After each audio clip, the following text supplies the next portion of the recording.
Dalam melakukan analisis fundamental saham, ada beberapa hal yang perlu diperhatikan. Di antaranya yaitu profil perusahaan, bisnis yang dijalankan, sektor atau subsektornya, profil manajemen dan pemegang saham. Bagaimana penjelasannya lebih lanjut? Simak sampai selesai ya.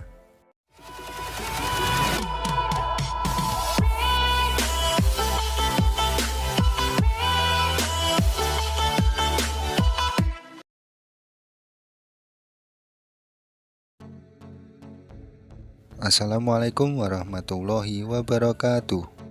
Halo teman-teman, balik lagi dengan saya Imam Syah. Semoga kita baik-baik saja dan senantiasa diberikan kesehatan. Pada video kali ini, saya akan mulai membahas tentang belajar analisis fundamental tahap pertama, yaitu membahas profil bisnis atau profil perusahaan, sektor atau subsektor yang dijalankan, profil manajemen dan pemegang saham.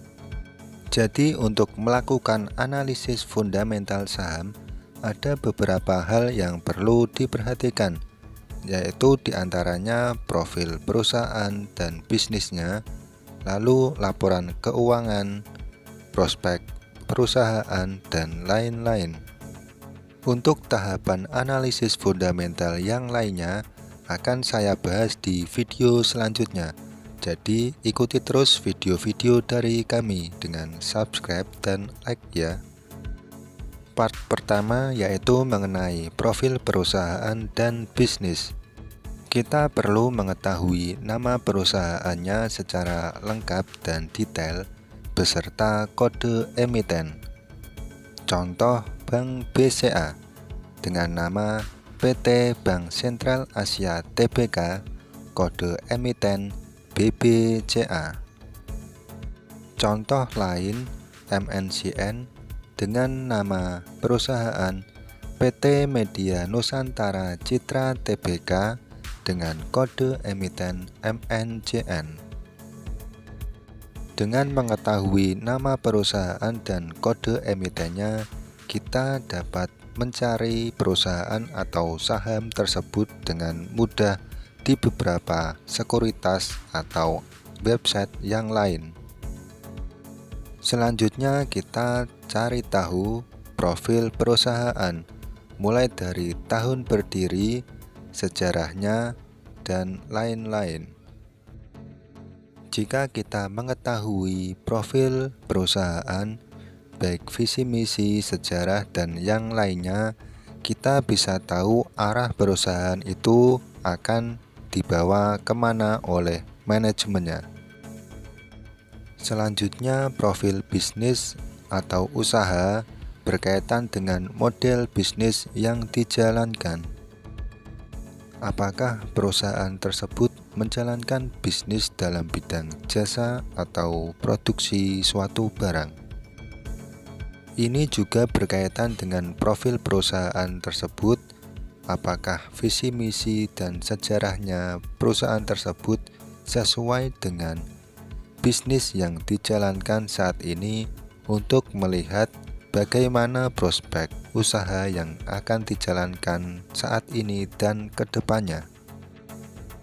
Berkaitan dengan profil perusahaan dan profil bisnis, kita juga bisa melihat bagaimana perusahaan tersebut menjadi market leader atau bukan.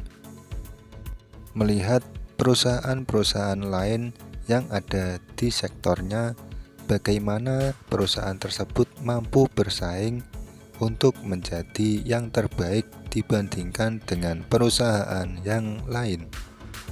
Tentu kita akan berinvestasi di perusahaan atau bisnis yang menguntungkan.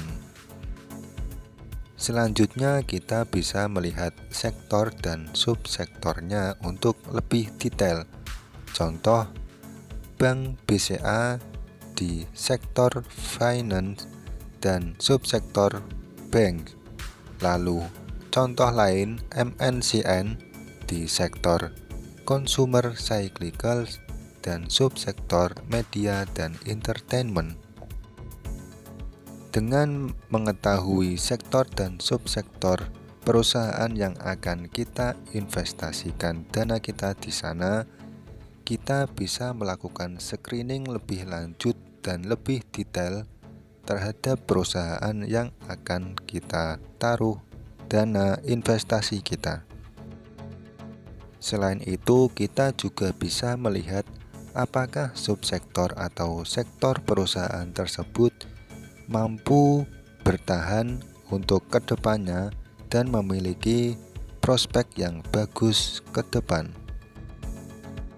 Selanjutnya, hal yang tak kalah pentingnya yaitu kita harus mengetahui profil manajemen, mulai dari para direktur dan para komisaris. Selain para direktur dan para komisaris, kita juga bisa melihat manajemen yang lain seperti manajer keuangan, manajer operasional, dan yang lainnya. Jika kita berinvestasi di suatu perusahaan, kita menaruh dana kita di perusahaan tersebut untuk dikelola di perusahaan tersebut dalam mengembangkan bisnis yang menguntungkan. Dan yang pastinya pihak-pihak yang mengelola perusahaan tersebut adalah para manajemen, khususnya yaitu manajemen di tingkat atas seperti direktur dan komisaris. Apakah para manajemen memiliki visi yang baik untuk mengangkat perusahaan tersebut ke depannya, atau hanya sekedar mementingkan jabatan atau kelompok semata? Selanjutnya yaitu kita bisa melihat para pemegang saham perusahaan tersebut. Pemegang saham juga memiliki dampak pada perusahaan, khususnya pemegang saham yang mayoritas. Maka kita perlu memperhatikan komposisi shareholder atau para pemegang saham di suatu perusahaan. Dan yang penting kita bisa melihat mana pemegang saham yang mayoritas di suatu perusahaan tersebut. Untuk mendapatkan informasi-informasi mengenai hal-hal tersebut di era digital sekarang pasti sudah cukup mudah.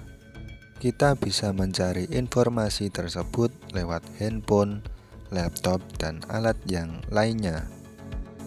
Beberapa sumber bisa dicari seperti melalui website perusahaan, lalu ke profil perusahaan, dan yang lainnya. Bisa ke laporan perusahaan, cari di website IDX atau BEI, website OJK, website atau aplikasi sekuritas, dan website atau aplikasi pendukung seperti RTI Bisnis, Investing, Kontan, dan lain-lain. Oke teman-teman, sampai sini dulu video kali ini. Kalau ada yang mau ditanyakan atau dikomentari, tulis saja di kolom komentar.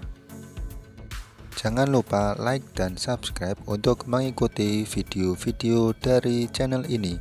Wassalamualaikum warahmatullahi wabarakatuh.